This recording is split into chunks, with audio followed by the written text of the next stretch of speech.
Ito na. 2 minutes lang to. Kami sinasabing hindi totoo yung video, ha? Sinasabi namin, kung ilabas nyo man yan, huwag nyong idama yung mga Duterte. Ilabas nyo sa sarili ninyong vlog. Ang problema kasi yung iba dyan. Hindi. Hindi na nilabas sa sarili ng vlog. Nilabas nila sa kanilang maisog. Diba? Maisog, matatapang. Diba? Ayun na. Ito, kontrahan sila dito. Kontrahan. Nako po. Sige. Tatago. Sabi dito, Roque at Banat Bay, bumaligtad na ba kay Marcos? Baka pro Marcos na ba sila? Sige, larga. Sa maisog, nagtatago. Sa mga Duterte. Kung talagang malakas ang loob ninyo at naniniwala kayong yung video na yan, dapat inilabas nyo sa sarili nyo vlog. Yung naglabas doon, yung nag-introduce ng video doon, anong ginawa niya?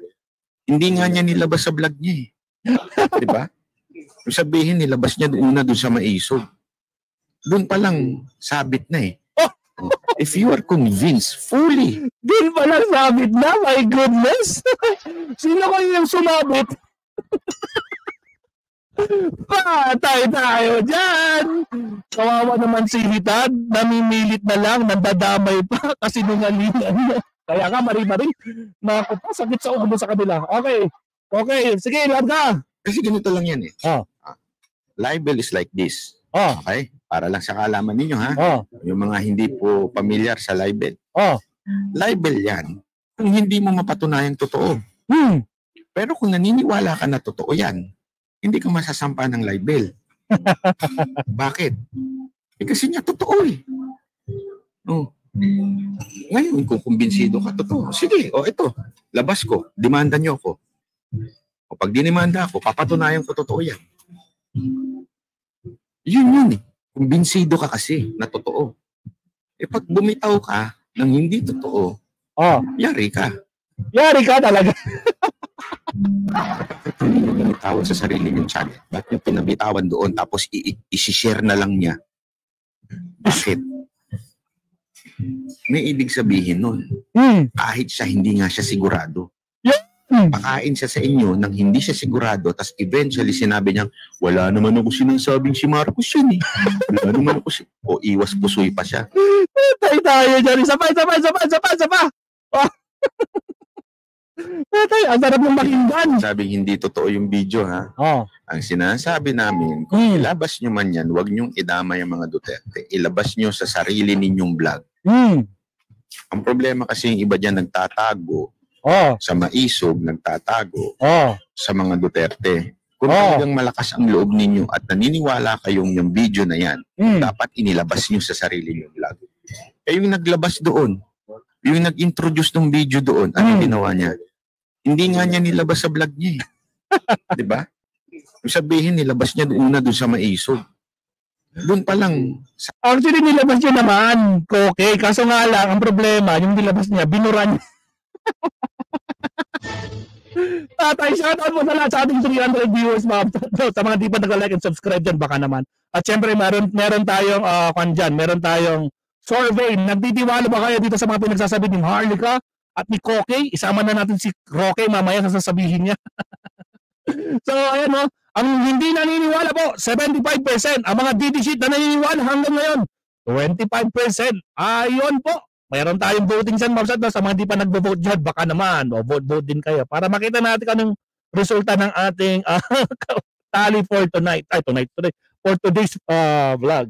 Okay, larga ulit tayo. Guys, hindi pa tapos to. Marami pa to kay Koke. Isang video pa lang to. If you are convinced, fully. Kasi ganito lang yan eh. Libel is like this. Okay? Para sa kaalaman ninyo ha. Yung mga hindi po pamilyar sa libel. Libel yan kung hindi mo mapatunayan totoo. Pero kung naniniwala ka na totoo yan, hindi ka masasampa ng libel. Yun. Tapos? Bakit? Kasi niya totoo eh. Totoo. Ngayon, kung kumbinsido ka, totoo. Sige, ito. Labas ko. Demanda nyo ako. Pag dinimanda ako, papatunayan ko totoo yan. Yun eh. Kumbinsido ka kasi na totoo. Pag bumitaw ka ng hindi totoo, yari ka. Yari ka talaga. Eh, bakit hindi niya binitawan sa sarili niyang channel? Ba't niya pinabitawan doon tapos i-share na lang niya? Bakit? May ibig sabihin nun, kahit siya hindi nga siya sigurado. Nagpakain siya sa inyo nang hindi siya sigurado, tapos eventually sinabi niya, wala naman ako sinasabing si Marcos yan eh. Wala naman ako o iwas pusoy pa siya. Ganyang kahinang nilalang niyang babae na yan. Ay! Ano to? Parli ka! Patay! Mahinang nilalang ka daw, sabi ni Koki. Okay, may isa pa akong video dito. Guys, wait lang. Kunin ko lang po. Kunin ko lang ha. Wait lang. Dali lang po. Meron pang isa. Pakabs. Nako pa. Akala nyo, no? Patay tayo dyan. Okay. Nasaan ka na? Iwas pusoy. Nasaan pa isang sinabi ni Koki dito? O, ito. Expert people na nasasabi nila. Panoorin niyo yung ibang mga nagko-komento na expert sa video editing. Grabe. Alam mo, natatawa nga. Ito yung mga expert daw sa video editing. Sino nag-comment kanina? Si Kwan nata yun, di ba? Sino yan? Sino yung nag-comment kanina sa video editing na may nagsabi dito kanina eh? Si Chester ba din ba? Okay, isa. Sino na yung isa? Sino na yung isang sinunugulin natin? Okay, sige. Pakinggan ulit natin si Koki. Ito na. Tungkol pa rin sa Pulveron video. Okay. Sabi ko, bakit ang bulag ng ilang mga kababayan natin? Ang dami na hong nagkomentong video editor. Na hindi sila political. Hindi sila makamarcos. O ngayon, and yet sinasabi nilang halatang edited. Halatang edited! Hindi daw, may 4 na Koki. May 4 pa silang ilalabas. Ilabas nyo na. Ang tagal. Paano yan? Diba? Nasira yung plano nyo. Akala nyo, pag nilabas yung unang teaser nyo, kakagatin ng Pilipino. Hindi, pinagtatawanan kayo, pati yung buong mundo. Pinagtatawanan kayo. Anak naman ng kamote yan, oo. Galing na kay Koki. Patay, halatang peke. Maski si Koki naniniwala. Kaya, napansin nyo, hindi niya kinover to. Madali lang. Po kayo sa TikTok. Madali lang. Si Koki, excited, nagsasalita ka agad. Si Koki, sandali lang, nagsasalita pa ako. Biglang sumisigit si Koki, no? So, ayun nga, no? Napansin nyo guys, hindi nag-share or hindi niya kinontent itong Pulveron video to, di ba? Iwas pusoy din siya. Kasi ayaw niya na madagdagan yung kaso niya. Di ba, ma'am? Alam niya kasing peke, di ba? Kaya hindi niya na kinover. Pero ito mga DD sheet, mga mga kalahi niya, pinanintigan. Yung mga bistakeros, si KPL, o sino-sino pa, pati yung mga individual na DD sheet dyan, pinagkakalat nila. Diba? Okay. Ito, sige, pagbibigyan kita, Flor. Ito na yung sa inyo. Sige, pagbigyan na si Pokoy ulit. People na nasasabi nila. Panoorin niyo yung ibang mga nagko-komento na expert sa video editing. Grabe. Alam mo, natatawa nga ako. Ba't ka natatawa?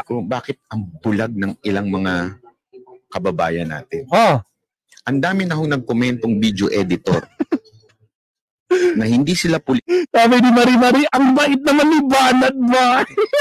Bumaliktad na ba? Di ba? Lagi mo binabanat si Bongbong Marcos, eh? Hindi na. Bumaliktad ka na ba, Banat ba? Ay, talaga lang. Sige, tuloy. Okay, pasok. Hindi sila makamarcos. And yet sinasabi nilang halatang edited. Hindi po ako nagsabi niyan, ha? Magtingin po kayo sa TikTok. Buksan yung matang. Tanungin niyo sa mga video editor, yun ang sinasabi nila. Sabi ko nga, kesa na mapatunayan dun sa mga taong hindi kumbinsido, lalo silang na-turn off. Exactly. Doon sa lumabas. Exactly. Na-turn off yung mga masang Pilipino kasi nga alam nila. Diba? Mateke, pero pinagkakalat pa rin nila. Halatang-halata naman. Pati si Captain Dado, dinidibang yung kapwa niya DD-shit vloggers. Sino yan si Captain Dado? Okay, larga tayo. Okay. Video. Alam mo, meron pa ako nakausap sabi. Ano sabi? Ito Duterte supporter to. Ay, Duterte? Duterte supporter. Ay, wow! Pero hindi siya yung vocal politically sa kanyang social media. Pero sabi niya nung nakita niya yung video, ba't naman kayo ganyan? Bakit naman desperate? Masyadong desperate move yan. Halatang halata. Ganun ang sinabi. Alam mo, nung naano ko yung sabi, hindi ako naano sa sinabi niya. Naano ako doon sa mga taong nagbubulag-bulagan. Ay! Isang DDS daw na talagang legit DDS supporter. Nagsabi kay Banat Bay. Grabe daw. Diba? Desperado na ba?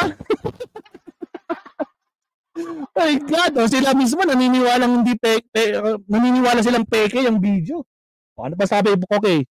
Nagbubulag-bulagan kasi niloloko sila ng mga vlogger na for the views tulad ni Bisdak. Tulad ni for the views lang daw si Bisdak. Kalak ng kamote, oo. Ano yan? Laglagan portion na? Di ba Koke, maalala nyo, nagkita-kita tayo dito sa Baguio noon, di ba? Nung rally ni General Bantag, di ba? Magkakasama tayo dito. Kami lang dalawa ni Makoy. Makoy, nasaan ka? Ay, Makoy, magparamdam ka nga. Alam ko nandan si Makoy Di ba, Makoy? Tayo lang dalawang BBM vlogger na nandun. Lahat sila mga Iskonian, di ba? Mga DDS Iskonian. Di ba? Nagkaharap-harap tayo dun Di ba? Kasama pa yan si Bisdak na yan. Ano nangyari? Nangyari? My God. Sige, ulitin natin. Hindi pa tapos to guys MR. Take two. People. Take two. Panoorin niyo yung ibang mga nagko-komento na expert sa video editing. Grabe. Alam mo, natatawa nga ako Sabi ko, bakit ang bulag ng ilang mga kababayan natin? Okay. Ang dami na nagkomentong video editor. Tapos? Na hindi sila political. Ngayon? Hindi sila makamarkos. And yet sinasabi nilang halatang edited. Hindi po ako nagsabi niyan Magtingin po kayo sa TikTok. Buksan niyo mata niyo. Tanungin niyo sa mga video editor, yun ang sinasabi nila. Sabi ko nga, kesa na mapatunayan dun sa mga taong hindi kumbinsido, lalo silang na-turn off doon sa lumabas na video.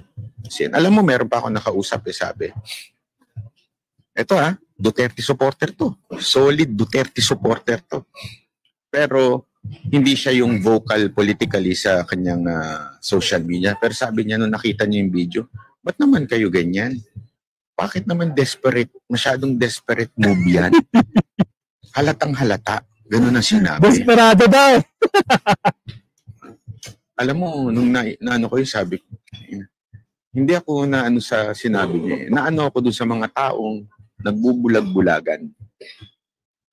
Nagbubulag-bulagan kasi niloloko sila ng mga vlogger na for the views tulad ni Bisdak. Tulad ni BMR. Diretsuhan na. Diretsuhan na. Issue na to for the... nilaglag na for the views. BMR daw tsaka Bisdak. Isama mo na si PM na hindi na nagla-live ngayon. Di ba, Mabsat? Nako po. Ito na naman. Nabuhay na naman si Chester. Follicle drug test. Tapos nag-negative at papalitan. Grabe imagination mo. Masakit ba? Masakit ba? Galing kay Koke. Di ba, peke. Tapos sasabihin nyo ngayon, meron pang 4. Ilabas nyo. Yung kalokohan nyo. Nagtatawanan na kayo ng buong mundo. Di ba? Nako po. Yan, Mabsat. Mukhang yun na yung last part ni Koke, Mabsat, no? Use. Ayaw nila panindigan yung totoo. Alam naman nila sa loob nila yun Nobel Tulyao, salamat po. Kasi nga, pera Alam mo na, pag may... Ay, may pera pala. Nako! Magkano kaya yun? Nagtatanong lang. Okay, magkano kaya? Sa tingin mo? Magkano yun? Maklik ka mo. Yan, mga Mabsat. Down na tayo, di ba? Nako po, mukhang naglagang portion na itong mga Alright, mga Kamsat. Again, maraming salamat po. So, meron pa tayong last topic, no? Itong si Harry Roque. Wait lang.